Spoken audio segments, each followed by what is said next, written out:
Mereka tuh nggak minta tumbal secara spontan gitu. Gue mau minta ini, enggak bang.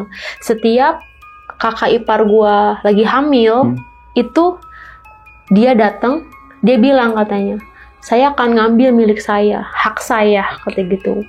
Dan besokannya kakak ipar gue langsung keguguran. Itu kita semuanya udah nangis bang, udah ngeliat kondisi kakak gue kan. Tiba-tiba tuh sosok itu datang. Yang nyai apa yang gede nih? Dua-duanya. Oke. Dia datang, dia cuma bilang, kamu mau pilih yang mana? Yang belum lahir atau yang sudah lahir? Itu dua-duanya nyawa kan bang? Iya.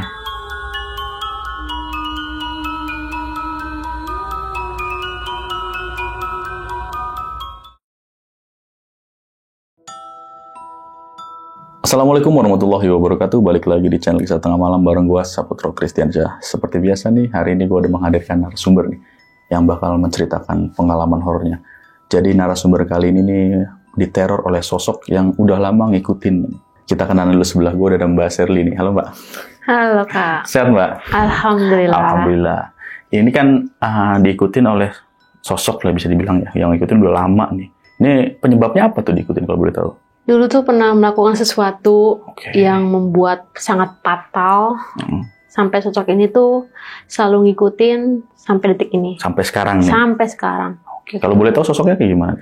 Sosoknya itu, dia posturnya sih kayak manusia ya. Tapi dia tinggi, berbulu. Kayak King Kong, bulunya tuh tebel banget. Gede berarti tuh? Iya, gede banget. Matanya tuh dari sini ke sini, sampai ke kuping. Oh iya. Bertanduk. Terus lidahnya keluar, tapi kayak bara api. Berarti mirip-mirip binatang ini ya? Ya, mukanya mix binatang lah. Binatang manusia lah, campuran gitu ya? Iya, kayak gitu. Dan itu sampai sekarang nih? Sampai sekarang. Jangan lagi syuting begini datang loh ini? Ya. Nggak tahu juga lah ya. Oke. Berarti ini, itu kalau boleh tahu dari tahun berapa tuh gitu? Itu pas kejadian itu di tahun 2012. 2012? Iya, kejadian itu. 12 tahun ya sampai sekarang ya? Kurang lebih lah. Berarti kita tahan dulu nih, Mbak. Ceritanya dia. Nah, bagi kalian yang penasaran sama ceritanya Mbak Sherly, simak terus video ini dari awal sampai habis. Dan bagi kalian yang mau jadi narasumber juga di channel Kisah Tengah Malam, bisa langsung klik link WhatsApp yang ada di deskripsi di bawah ini. Dan bagi kalian yang ingin nonton tapi belum subscribe, langsung aja klik tombol subscribe. Dan jangan lupa nyalakan juga lonceng notifikasi biar nggak ketinggalan video terbaru dari kita. Oke Mbak, nggak usah lama-lama lagi nih. Kisah Tengah Malam dimulai.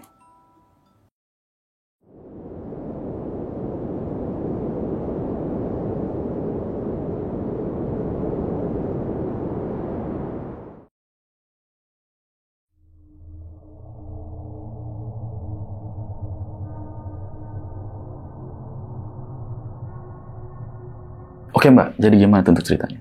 Ya, kita flashback dulu nih, kejadian di tahun 2012. Jadi, gue itu pernah ngelakuin pesugihan bang, sama kakak. Jadi, gue tuh sebenarnya nggak tahu itu, kakak gue itu ngajakin gue ke suatu tempat itu untuk melakukan pesugihan. Karena gue sama sekali nggak ngerti pesugihan itu apa gitu. Gue cuma diajak untuk jalan-jalan, untuk healing ke daerah itu. Pokoknya dia ada di Jawa Tengah lah gitu. Nah, pas di sana ternyata si kakak gue ini, gue tuh manggilnya AA ke dia tuh. AA itu bilang kalau gue tuh harus melakukan ritual. Jadi dia itu harus ada 3 ritual. Yang pertama itu dilakukan 2 orang, gue sama kakak gue. Dan yang terakhir itu ritualnya nanti di rumah. Gitu. Di situ gue dijelasin, AA gue bilang katanya kita mencari nafkah, mencari rezeki atau mencari uang itu kita harus secara instan kata gitu. Memang pada saat itu memang untuk pekerjaan itu memang agak sulit bang.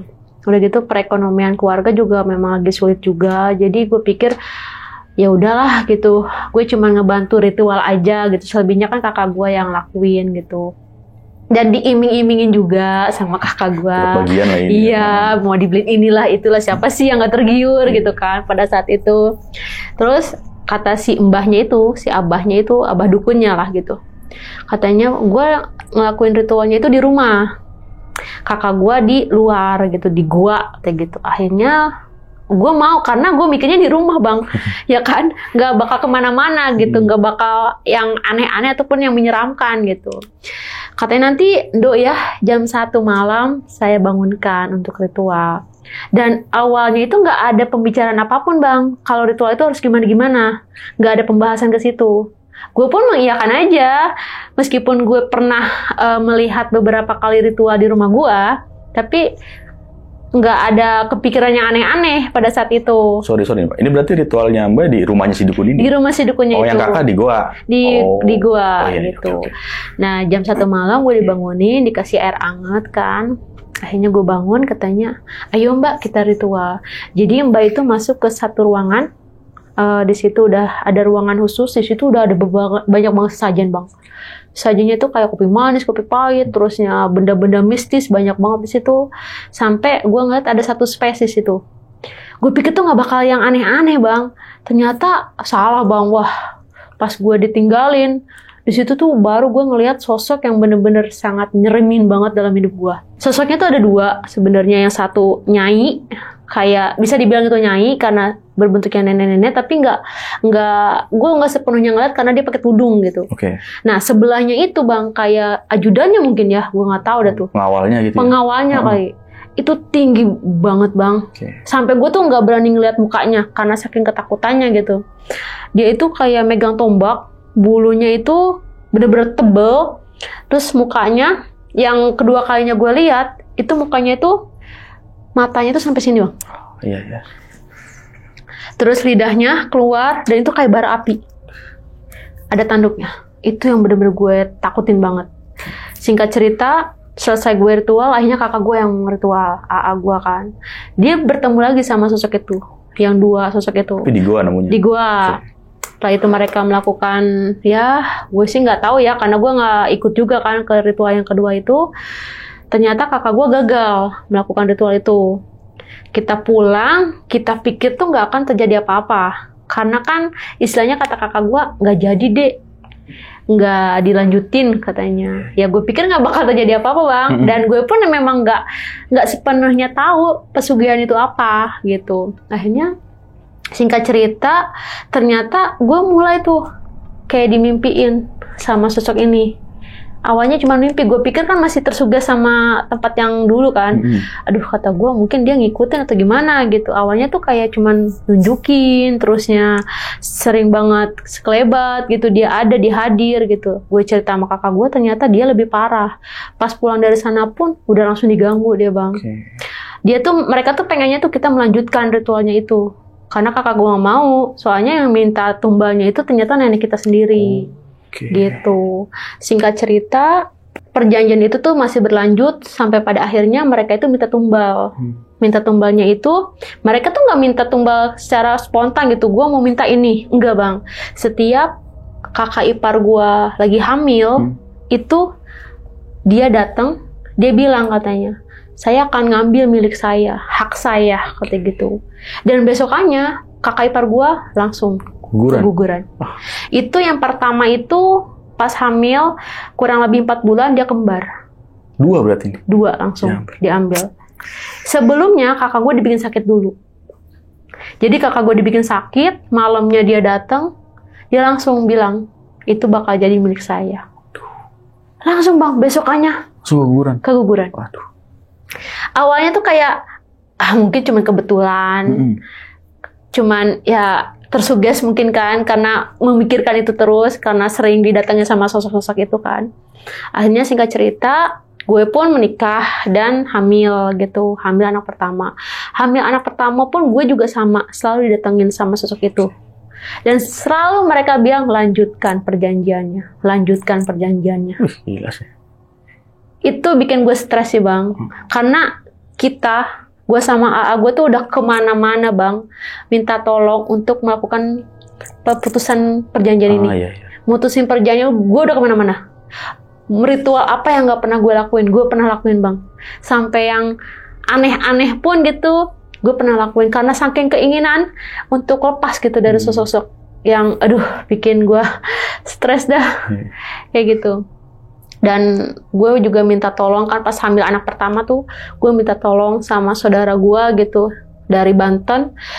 Dia bilang, AA cuma bisa ngejagain kamu sama bayi kamu, tapi AA nggak bisa memutusin, kata gitu. Karena sosok ini memang bener-bener ya sakti lah, harus setara ilmunya baru bisa katanya gitu. Sedangkan AA nggak nyampe ke situ, belum sampai katanya gitu. Akhirnya ya meskipun cuma dibentengin, tapi gue sedikit nyaman gitu bang, sedikit ada tenang lah gitu. Sampai akhirnya anak gue lahir, ternyata anak gue sakit dari lahir. Itu pas di USG semuanya baik-baik aja bang. Kan gue rutin kan di USG gitu. Maksudnya gue pengen tahu keadaan bayi gue kayak gimana. Perkembangannya. Ya. Iya, apalagi anak pertama kan. Itu semuanya bagus bang. Sampai pada akhirnya pas melahirkan aja bang, anehnya tuh dibikin sakit. Sampai dokternya tuh bingung katanya. Kan karena kan dari awal sampai akhir kan dokter yang sama. Pasti paham dong. Pasti udah tahu nih gitu kan. Ini kenapa gitu, kok bisa sakit gitu. Sakit terus sampai kita berobat kemanapun untuk nyembuhin anak gua, ke dokter udah, ke non medis udah, ke alternatif udah, dan selalu banyak yang bilang, yang paham masalah hal gitu, hal gaib, selalu bilang ada sangkut pautnya sama kejadian di Jawa itu. Yang gue pernah melakukan pesugihan lah gitu. Tapi ini dari dokter sakitnya apa ini? Sakitnya memang ada syaraf yang nggak aktif lah di kepalanya. Kalau untuk dokter kan kayak gitu. Kita juga ya namanya gua di keluarga gua udah ngerti hal-hal mistis, pasti pernah lah berpikir untuk ke non medis lah gitu kan, karena penasaran juga di dokter nggak sembuh-sembuh gitu. Akhirnya beberapa orang sih bilang katanya ini ada sangkut pautnya sama yang pesugihan itu. Karena ada yang ngejaga si dede bayinya, kata jadi nggak bisa diambil. Kayak gitu. Kan gue pernah minta tolong kan sama si AA yang di Banten, saudara gue, untuk ngejaga gitu. Tapi nggak bakal bertahan lama katanya. Karena ya sekuat-kuatnya benteng, itu apalagi yang sosok di sana tuh kan lebih kuat gitu tenaganya, ataupun ilmunya lah gue kagak paham itu. Sampai pada akhirnya sebelum anak gue meninggal, itu kakak gue itu sempat dibikin sakit. Sakitnya itu dalam 1 bulan bang. Dari berat badannya kurang lebih 75 kilo ke 30 kilo. Kurus banget. Dari cuma 1 bulan. Kurus banget bang. Bisa gitu. Kurus banget. Itu diagnosa dari dokter paru-paru. Cuman dia nggak ada batuk bang. Kan setahu gue nih ya, kalau paru-paru tuh pasti ada batuk kan. Gitu. Gimana keluar darah? Iya, itu nggak ada. Sama sekali nggak ada batuk. Kakak gue itu 1 bulan dibikin sakit sampai badannya habis, dan mohon maaf ya, luka-luka badannya. Luka-luka apa itu? Luka kayak koreng gitu bang. Bernanah gitu. Iya, bernanah keluar darah. Itu yang dia rasain. Sampai gua aja ngelihatnya aja, aduh gimana ya, sedih gitu, sedih banget. Terus di sisi lain kakak ipar gua lagi hamil 8 bulan. Nah, ada suatu malam itu gue udah ngeliat kakak gue tuh udah lemes, udah bener-bener nggak berdaya gitu, udah nggak bisa ngomong, nggak bisa makan, nggak bisa apa-apa. Dia cuma berbaring, keluarga udah semuanya udah kumpul. Kita udah pasrah, karena udah ngeliat kondisinya kakak tuh udah bener-bener, aduh, udah ya. Mungkin untuk kesembuhan tuh udah 0% mungkin ya, tapi nggak tahu sih, mungkin yang namanya Allah kan kita nggak pernah tahu ya. Itu kita semuanya udah nangis bang, udah ngeliat kondisi kakak gue kan. Tiba-tiba tuh sosok itu datang. Yang nyai apa yang gede nih? Dua-duanya. Dia datang, dia cuma bilang, kamu mau pilih yang mana? Yang belum lahir atau yang sudah lahir? Itu kalau misalkan lo jadi gue, gimana bang? Harus milih siapa gitu. Itu dua-duanya nyawa kan bang? Iya. Sedangkan gue nggak bisa milih pada saat itu kan, karena ya bingung gitu, gue harus kayak gimana gitu. Udah gitu yang bersangkutan cuma gue sama kakak gue doang. Nah kan yang keluarga yang lain kan nggak paham gitu. Gue cuma bilang ya udah ambil yang belum lahir. Besokannya bang, kakak gue sembuh. Langsung itu? Langsung, bisa makan, bisa duduk. Kedua harinya dia bisa jalan meskipun itu masih dibantu. Dari yang kagak bisa ngapa-ngapain bang. 35 kilo ya. Iya. Nah setelah ketiga hari, kakak ipar gue bilang, Dek, kok perut teteh nggak berak ya, hati gitu. Kita cek, pasti cek ternyata bayinya itu udah 3 hari meninggal bang. Berarti langsung diambil tuh pas dia itu? Langsung diambil. Gila. Itu pas malamnya kakak gua lagi sekaratul maut, dia nanya mau yang mana, gue bilang yang belum lahir aja, karena gue bingung bang, gue tuh merasa bersalah juga bang, ya gimana lagi gitu. Akhirnya mungkin kemungkinan itu diambil, kakak gue dibikin sembuh lagi. Mungkin juga sakit sebulan gara-gara dia nih. Iya, karena memang kakak gue nggak mau ngelanjutin, karena yang dia minta keluarga, sedangkan niat kakak gue itu ngebantu keluarga, gitu. Akhirnya singkat cerita kan, beralih ke anak gue. Anak gue sakit-sakitan udah hampir 6 tahun, sakit, itu udah berobat kemanapun, hasilnya nihil gitu, sampai gue stres harus gimana lagi. Akhirnya mungkin udah gak kuat lagi dan meninggal. Ya, meninggal. Terus anak gue kan gak bisa ngapa-ngapain bang, gak bisa gerak gitu. Gerak pun bisa, tapi gak bisa duduk, gak bisa apa, ngomong pun gak bisa gitu. Pas pada saat dia lagi gak ada tuh, pas sudah gak ada, dia datang ke mimpi gue. Dia cuma bilang, udah mah, Dede aja, kata gitu. Gue gak ngerti sih apa yang dia maksud gitu. Cuman kalau untuk ngarah ke situ, kayaknya udah aku aja yang gak ada gitu. Itu benar-benar bikin gue, aduh nyesel banget bang, nyesel seumur hidup gue harus, nyesel sampai sekarang pun gue cuman bingung gitu, gue harus kayak gimana lagi. Gue berobat ke sana kemari udah, berserah sama Allah juga udah gitu. Ya mungkin ini kesalahan yang bikin gue tuh kayak nggak bisa maafin diri gue sendiri gitu bang, kayak gitu. Nah berlanjut ke hamil yang kedua. Hamil yang kedua itu udah beberapa tahun gue nggak pernah ngeliat dia lagi. Pas hamil yang kedua itu, awal kehamilan memang gak ada kejadian apa-apa bang. Gue pas hamil yang ke 4 bulan. Pas 4 bulan itu, gue pas lagi kerja, gue tiba-tiba sakit bang. Sakitnya tuh aneh gitu. Gue paginya tuh biasa aja, pas siangnya itu panas tinggi banget. Gue pikir kan karena ya lagi hamil, pasti ada aja gitu yang dirasa gitu. Ternyata itu 3 hari berlanjut, gak hilang-hilang sakitnya. Panasnya tuh tetap tinggi, gue udah berobat ke bidan udah gitu, dikasih obat, udah disuruh istirahat, tapi nggak sama sekali nggak ada ngaruhnya gitu. Sampai kemudian gue mimpi bang, ketemu sama sosok itu lagi. Si Nyai ini? Bukan, si sosok yang bikin gue paling takut tuh. Ajudannya? Ajudannya itu. Kalau sama si Nyainya mungkin karena dia berbentuknya manusia bang, nenek-nenek gitu, jadi ya udah gitu, biasa aja gitu. Gue pun ngobrol sama dia, sama si sosoknya itu gue ngobrol. Cuman gue paling takut sama ajudan ini yang bawa tombak itu, karena dia rupanya itu ya nyeremin, serem gitu. Dia datang ke mimpi gue, cuma nunjuk perut gue. Oh, mau diminta lagi? Iya. Dia bilang milikku katanya.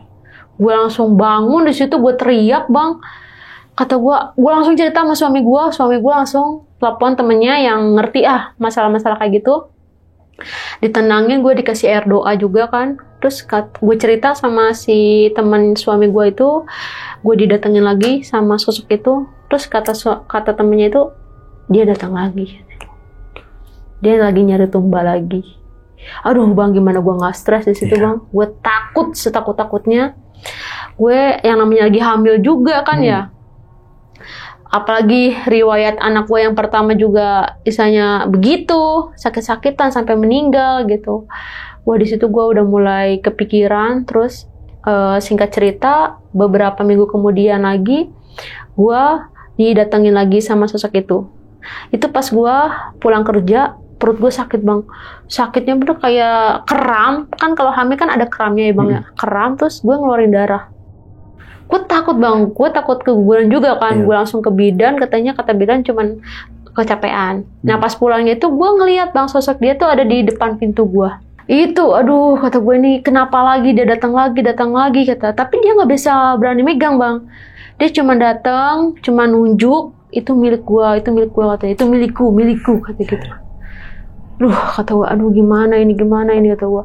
Gue nangis di situ, gue minta ampun sama Allah kan, karena gimana pun ya itu karena kesalahan gue, gitu. Akhirnya gue renungin diri gue sendiri, gue harus kayak gimana gitu. Yang bisa gue lakukan cuma berdoa bang, berdoa untuk untuk gue sama janin gue kan. Dan singkat cerita pernah juga kejadian pas gue pulang kerja sama suami gue. Itu sekelebat gue ngelihat sosok itu bang, cuma sekelebat doang. Gak lama dari situ gue sama suami gue jatuh dari motor. Hampir ketabrak mobil. Gue nggak tahu ya itu berpengaruh nggak sama si sosok itu. Tapi pas banget sosok itu sekelebat ada di kepala gue gitu, ada di penglihatan gue. Tiba-tiba gue jatuh dari motor. Kebetulan banget ya. Iya. Sampai ya Allah gitu. Sampai segitunya gitu sosok itu tuh. Gue tuh sampai harus gimana sih gitu. Gue udah pengen ketemu dia secara langsung. Gue cuma pengen udah jangan ganggu lagi. Toh lu juga udah ngambil gitu. Udah ngambil tumbalnya. Kita pun gak ngambil apa yang hak kita. Kita gak ngambil bang. Uang sepeser pun yang dia kasih kita gak ngambil. Tapi mereka yang udah ngambil 3 anak bayi aja udah gimana gitu. Gue di situ stres banget bang. Terus gue harus kayak gimana gitu. Sampai akhirnya gue selalu ditenangin kan sama keluarga gitu, sama suami gue gitu. Sampai puncak-puncaknya itu dia datang lagi pas dalam mimpi juga. Dia datang, gue nggak tahu sih tuh antara mimpi apa enggak dia datang, tapi dia sambil duduk di samping gue. Itu dia nyentuh fisik gue. Dia datang, dia duduk. Gue nggak bisa ngapa-ngapain bang di situ bang. Gue nggak bisa gerak sama sekali. Dia pegang perut gue. Milikku katanya. Di situ gue bener berusaha untuk berontak, berusaha untuk ngelawan itu sosok. Gue dicekek bang. Dicekek gue sampai, aduh, rasanya tuh malam itu bener-bener kayak nggak ada yang nolongin gue gitu di situ. Cuma gue nggak tahu itu antara gue mimpi apa nyata ya gitu. Hanya gue kebangun di situ, gue langsung sholat malam. Besok pagi gue mandi, di sini ada buktinya. Ada bekasnya. Ada bekasnya dari sini ke sini. Itu kayak orang habis cekek. Kalau cekek kan kayak gini ya? Ya, begini. Kayak gini. Jadi ini dari sini ke sini. Itu ada fotonya. Gila sih. Nanti gue kasih tahu itu ada fotonya, terus badan gue semua biru-biru. Mungkin ada yang pernah yang namanya kerja capek tuh biru-biru, ada. Tapi gue pernah kayak gitu bang. Cuman kecil-kecil, nggak pernah segede itu gitu. Iya. Itu gede banget bang. Kayak habis dipukul gitu? Kayak habis dipukul. Karena di dalam mimpi itu gue pun dicekik gitu sambil dilempar gue. Makanya gue langsung pegang perut gue kan. Gue takut perut gue kenapa-napa gitu. Bayinya kenapa-napa. Besok paginya pas gue ngaca gitu habis mandi gitu. Ini sampai ke sini. Bener-bener kayak habis cekek gitu berarti ya? Iya. Gue langsung foto kirim ke saudara gue. Gue langsung ketemu lagi kan sama saudara gue yang di Banten itu. Dia cuma bilang, Aa cuma bisa ngejaga aja. Cuma bisa ngejaga, dia gue disuruh sholat tobat, terus gue suruh baca bacaan yang dia kasih ke gue dimanapun, abis sholat, pokoknya setelah sholat, abis sholat, pokoknya dimanapun Dede berada itu baca, kata gitu, untuk ngebentengin. Dan yang bisa ngebentengin diri Dede sepenuhnya tuh ya Dede sendiri katanya, maksudnya gue sendiri gitu, baca apa yang Dede bisa gitu. Akhirnya alhamdulillahnya tuh bang, setelah gue dikasih air doa juga sama dia, dikasih bacaan doa juga sama dia, alhamdulillahnya dia semakin berkurang untuk datang gitu, untuk berkurang. Terus gue juga harus berani katanya, jangan takut. Semakin lu takut ya semakin dia datang, dia bakal ambil apa yang dia mau kata gitu. Makanya beraniin aja, mau segimanapun rupanya, mau segimanapun jeleknya, mau segimanapun seramnya, jangan takut ya. Lawan aja hati gitu. Dari situ gue udah mulai tuh gue bang, karena mungkin dikasih kekuatan juga kan, karena ada tuh namanya air doa yang bikin kita tuh jadi strong lagi gitu. Iya. Ada yang kayak gitu. Alhamdulillah dari situ kayak, oh iya nih gue harus berani nih ngadepin dia nih gitu. Karena siapa lagi bang?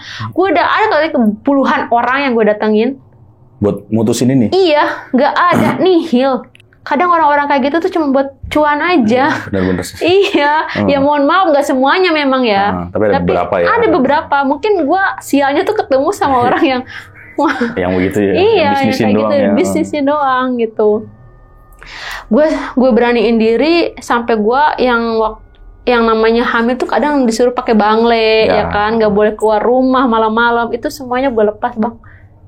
Gue beraniin diri, pasrah aja lah ya. Pasrah aja semuanya sama Allah. Mohon maaf sebelumnya kalau memang itu pantangan dari luhur ya, pantangan dari luhur katanya kalau hamil itu pakai bangle supaya dijaga. Sebenarnya itu yang ngejaga kan tetap Allah gitu. cukup kita berdoa aja gitu. Itu gue pribadi ya, nggak semuanya gitu nih, cukup gue pribadi aja gitu. Gue ngelakuin itu karena gue saking pengen beraninya gitu ngadepin tuh sosok gitu, dari yang sosok-sosok yang lainnya juga gitu. Dan alhamdulillahnya anak kedua gue lahir dengan selamat, cantik, terusnya sehat gitu bang. Alhamdulillahnya itu gue bersyukur banget gitu. Dan gue tetap selalu minta maaf sama Allah, selalu merasa bersalah atas apa yang udah gue lakuin. Dan ada satu momen gue lupa cerita juga, karena tadinya sih nggak mau gue ceritain, cuman ya udah gue ceritain. Gue pernah sampai mau ngegugurin anak gue bang, karena bisikan-bisikan si sosok itu yang bikin gue stres, terus bikin gue jadi kepikiran, flashback lagi, semua yang meninggal tuh gara-gara lu katanya. Oh, dibuat bersalah ya? Iya, dibuat bersalah banget. Sampai gue bener-bener, ya udahlah, jangan sampai anak gue ngalamin sama kayak anak pertama gue gitu bang. Itu yang bikin gue saking stresnya gitu. Dan alhamdulillah itu dengan dukungan semua keluarga gue yang sayang sama gue, teman-teman gue, alhamdulillah sampai saat ini gitu. Gue masih bisa bertahan, dan alhamdulillahnya tuh anak gue sehat walafiat gitu. Semoga gue nggak ketemu lagi sama sosok itu dan terputus lah gitu. Semoga aja. Berarti ini semenjak anak lahirnya itu sosok itu nggak datang lagi? Sosok itu datang, cuman nggak berani dekat bang. Oh, udah nggak berani dekat lagi. Berarti sempat lihat itu? Kenapa? Sempat lihat. Anak gue pun lihat. Anak gue lihat. Jadi waktu itu malam-malam dia selalu nunjuk ke satu arah. Pas gue lihat tuh memang sosok itu ada. Aduh. Di rumah itu? Di rumah. Jadi apa namanya tuh? Namanya ada yang bilang katanya ini rumah lu udah dipagerin nih kata gitu. Tapi sebenarnya kalau misalnya kita pun nggak ikutan kayak misalkan zikir, sholat, itu pasti terputus juga bang. Iya. Kayak gitu. Bener-bener. Ya setahu gue ya. Gitu. Mungkin itu benteng buat kita sendiri. Benteng. Jadi dia nggak bakal masuk gitu. Iya, sebenarnya benteng untuk rumah, untuk diri kita ya. Ya, bayangin zikir aja di rumah, ngaji, sholat, segala macam di rumah. Percuma dibentengin sama orang, tapi kitanya nggak ngelakuin hal kayak gitu. Kayak gitu. Dan itu mungkin gue lagi lengah gitu, lagi capek ataupun apa, sholat gue lagi berkurang gitu, akhirnya sosok itu bisa masuk. Dan teriak banget ngelihat sosok kayak gitu. Siapa yang teriak? Emaknya aja teriak, takut gitu, apalagi anaknya gitu. Aduh. Itulah bang kisah gue, dan alhamdulillahnya sampai saat ini gue masih bisa jaga anak gue, dan mudah-mudahan udah terlepas lah sama sosok itu. Jangan ada datang lagi ya Allah. Buat pelajaran aja buat pelajaran ya. Benar. Walaupun kita nerima uang aja masih gini masih ya. bisa bang. Apalagi sampai nerima uang gitu. Udah. Kan repot kalau begitu. Itu sampai ke akar-akarnya pasti ditagih terus bang. Tapi waktu itu kan saat ritual kan dia minta nenek nih. Iya. Tapi nenek itu nggak kenapa-napa. Nenek nggak kenapa-napa. Cuman gue nggak tahu ya bang ya. Waktu itu kan pas pulang dari rumah dukun itu, gue disuruh naik delman bang. Delman? Iya. Jadi di sana itu masih kendaraan masih banyak delman sama apa ya, mobil-mobil gede gitulah. Tapi bukan bis, bukan jeep gitu. Bukan. Jadi mobil elf kapsul gitu ya, help kayak gitu. Nah, gue tuh disuruhnya pakai delman sama si dukunnya, nggak boleh naik kendaraannya kayak mobil gitu, nggak boleh kayak gitu. Ya karena gue juga seneng banget naik delman ya kan. Ya udah gue naik delman pulangnya sampai ke stasiun. Sampai stasiun doang, nggak ke rumah ya? Jauh banget. Jauh ya. Encok ntar. Kasian kudanya. Gitu.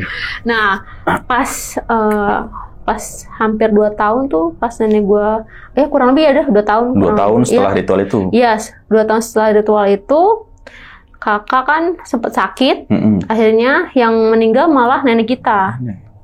Nah, anehnya itu bang, pas seminggu setelah nenek kita meninggal, gue sama kakak gue dimimpiin nenek gue naik delman. Loh. Itu yang bikin langsung sek gitu loh bang.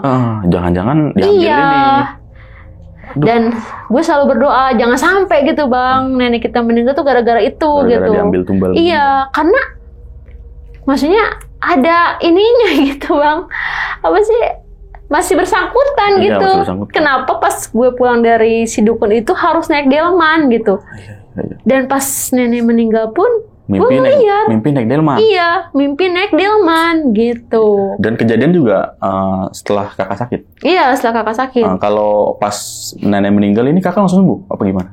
Sembuh. Langsung? Iya. Oke. Makanya kayak Berarti kejadian sama kayak anak yang kemarin. Iya, kalau anak yang kemarin, kalau anak yang 3 itu kan sosok itu datang. Sosok itu datang dan disuruh milih kan, gitu. Nah, kalau nenek tuh enggak. Sosok itu enggak datang. Makanya kita masih ya wallahu alam gitu. Semoga aja memang udah waktunya gitu. Tapi anehnya tuh kenapa pas mimpinya itu sama barengan dan naik delman gitu nenek kita. Gitu. Nah, tadi kan sempat anak yang usia 6 tahun ya, anak yang Mbak Sherly nih, meninggal ini ya. Itu sebelum meninggal ada kesaksian dari AA-nya nggak nih? Entah dia ditanya dia sama... Oh, itu dia nggak cerita sih. Oh, dia nggak pernah cerita? Kayaknya sih dia pendem sih ya. Ya, gue sih nggak tahu ya dia datang apa enggak gitu. Tapi kakak gue itu sebelum anak gue meninggal dia udah tahu. Dia cuma bilang udah ikhlasin. Oh, oke. Soalnya kan anak gue juga kan sakit, bener-bener sampai 6 tahun tuh nggak bisa ngapa-ngapain. Itu sebulan itu 3 kali dia berobat dan tiap hari tuh minum obat bang. Ada gagal ginjal juga, terus kena liver juga, terus ada pembuluh dari ini juga. Oh udah semuanya ada bang. Komplikasi. Iya komplikasi. Jadi udah ikhlasin aja katanya gitu. Gue sih nggak tahu kalau sosok itu datang apa enggaknya sama kakak gue nggak tahu. Tapi ketika kakak gue sakit dan istrinya lagi hamil gitu, itu dia selalu datang ke gue. Oke. Tapi kakak tahu nggak nih kalau anaknya itu sebenarnya diambil sama si? Tahu. Tahu dia. Tahu. Duh. Dia tahu. Makanya dia juga bingung gitu. Iya, sedih juga sih gitu ya. Walaupun kita nggak ngambil uangnya juga. Iya. Apa aja kan ya. Karena kan pas di gua itu dia tuh udah dikasih bang uangnya. Oh, udah dikasih, tapi masih dalam kondisi gaib. Nah, nanti ritual ketiga di rumah itu baru uang itu jadi nyata. Yang itu nggak dilakuin. Dan itu nggak dilakuin karena pas di gua itu sinya itu bilang ini gua kasih nih. Ini dalam bahasa kita ya. Ini gua kasih nih 3 karung uang sama golok. Nah, lu kalau misalkan keluar dari sini, siapapun yang lo lihat pertama kali lu gorok, itu jadi tumbal gua. Gitu kata si nyainya. Nah, dia seneng dong udah berhasil bang, udah 3 karung uang, siapa yang kagak seneng kan? Dia ambil kan 3 karung uang, dia dengan pedenya keluar bawa golok. Pas dari jauh samar-samar mau ditebas, ternyata nenek kita. Tapi awalnya emang niatin numbalin siapa nih kakak? Musuhnya sih. Oh musuhnya. Awalnya maunya numbalin musuh. Iya, karena awal perjanjian sama dukunnya tuh bisa numbalin musuh. Berarti jatuhnya kayak ditipu dukun nih berarti. Iya, emang dukunnya kurang ajar. Ajar juga ya. Iya. Dan si sosok itu pun nggak mengiyakan kalau dia itu mau nerima si 3 musuhnya ini. Gitu. Berarti emang akal-akalan dukunnya aja nih ya? Iya, akal-akalan dukun dan setan itu. Kayak gitu bang, dia langsung taruh itu uangnya bang. Dia taruh uangnya meskipun itu dalam keadaan gaib ya. Dia taruh, goloknya dia taruh, dia langsung keluar dari gua itu langsung nangis. Dia langsung bilang, ayo deh kita pulang. Langsung lanjutin yang ritual ketiganya. Iya, harusnya itu dilanjutin di ritual ketiga itu di rumah kita. Oh di rumah sendiri buat rumah dukun ini.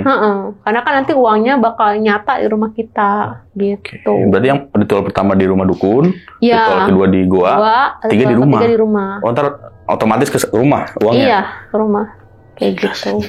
Dan dia minta ayam cemanik. Ternyata yang gue tahu itu ayam cemanik itu ya bayi. Oh. Anak gitu. Kayak semacam apa ibaratnya lah ya. Iya ibaratnya dia minta ayam cemanik nih. Ternyata misalkan dia tuh sebenarnya minta ayam cemanik kita beli sendiri, air darahnya itu ditaruh di mangkok yang terbuat dari tanah liat tuh bang. Nanti disembahin lah tuh ke sosok itu. Ternyata ketika kita menyembelih si ayam ini, kita tuh nyembelih anak kita sendiri, gitu. Secara nggak langsung lah. Secara nggak langsung. Serem juga ya berarti. Serem bang. Aduh. Gila. Makanya jangan deketin lah ya gitu ya. Walaupun ngikut-ngikut juga janganlah. Janganlah. Misalnya temenin gue pesugihan. Jangan. Dampaknya pasti kena juga. Karena dia pikirnya dia bisa juga nih. Karena kan dia pertama dia tahu nih kalau itu ngelakuin kesugihan gitu kan. Dia pun ikut datang, itu udah ikut. Udah niat ibaratnya. Udah niat ya. Niatnya. Pasti gue dapat duit nih dari dia nih gitu kan. Iya. Bener. Kayak gitu. Aduh, kayak jauhin begitu ya karena ya ini buat pelajaran aja ya dari Mbak Sherly. Ibaratnya kita nampilin begini juga ya ilmu lah ya. Iya. Ya gue cerita kayak gini karena banyak bang teman-teman gue udah pernah cerita kalau gue pernah melakukan pesugihan dan banyak yang nge-DM gue minta alamatnya bang.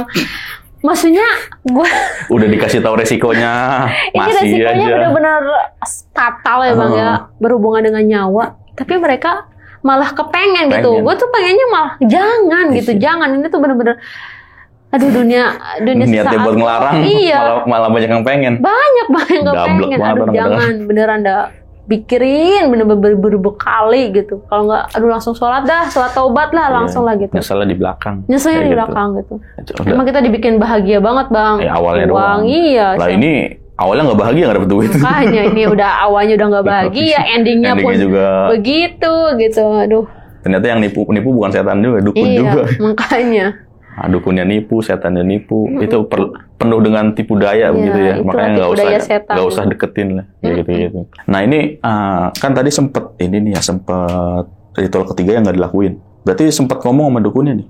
Ini kita nggak mau lanjutin ritual nih, gitu. Iya, jadi waktu pas kita pulang kan kita udah tahu nih kalau misalkan kita nggak berlanjut kan Bang. Karena kan yang ritual kedua itu yang di gua itu kan mintanya langsung nenek kita kan. Yeah. Nah kan pas kita pulang itu kita udah lost contact Bang sama dukunnya. Okay. Karena kita pikir kan nggak bakal ada terjadi apa-apa. Yeah. Pertama kita nggak ngambil uangnya, ya kan, nggak ngasih tumbalnya gitu. Jadi karena mungkin masih awam soal pesugihan, jadi kita ya udah biarin aja gitu. Ya udah cuek aja lah. Iya. Yang penting intinya kita nggak ngambil uang. Iya. Insya Allah nggak ada apa-apa gitu. Awalnya tuh kayak gitu, ternyata salah kan. Yeah. Ternyata malah banyak teror, banyak kejadian-kejadian mistis gitu. Sampai akhirnya kita minta tolong sama saudara kita untuk dijaga, karena dia pun benar-benar nggak bisa untuk ngelepasin perjanjian ini. Gue pernah ritual Bang. Itu ritualnya itu gue harus mandi 7 kali di air yang mengalir. Tapi airnya itu harus air yang kayak kali besar gitu Bang. Sungai gitu ya? Sungai yang besar itu. Kan ada tuh. Iya. Nah itu gue mandi itu di 7 kali Jumat. 7 minggu? Iya. Jadi pas malam Jumat gue mandi. Misalkan ini kan kali besar nih kan, panjang nih kan. Jadi 7 Jumat gue di sini, pertama Jumat di sini, kedua Jumat di yang agak tengahan, ketiga 3 Jumat yang ada di sebelahnya gitu. Jadi yang panjang itu sampai 7 Jumat gitu. Tapi nggak di tempat yang sama gitu. Iya, beda-beda aja. Beda-beda. Tapi satu sungai. Satu sungai itu gimana Bang? Malam-malam.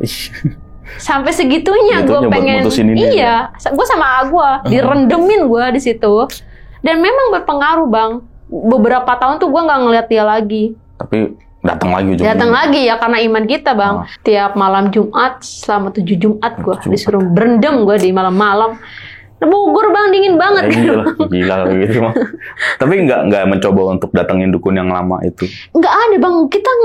Kita sampai nggak tahu tempatnya lagi Bang. Anehnya. Kayak linglung gitu, lupa lah ya. Kayak linglung gue tahu apa namanya tuh stasiunnya gue tahu. Gue masih inget sampai sekarang. Tapi pas ke rumah aja gue udah nggak inget. Hebat. Kakak gue juga nggak inget. Nggak inget sama sekali. Nggak tahu kenapa. Mungkin dukunya pasti tahu kalau kita tuh bakal balik lagi gitu, minta pertanggungjawaban kan. Kan gue belum nerima duit nih. Gitu. Sumpah itu gue sampai linglung Bang. Iya. Kayak gitu. Tapi kakak juga sama nih, udah pernah nyoba ke sana kemari. Iya. Sama. Bener-bener udah capek juga gitu. Harus kemana lagi? Yang dia sekarang jadi pedomannya cuman berserah aja. Udah pasrah gitu. Aja lah ya. Bahkan sampai bilang gini, AA aja lah yang meninggal katanya. Daripada harus keluarga yang lain gitu. Tapi keluarga nggak tahu kan sebenarnya? Ada sebagian yang udah tahu.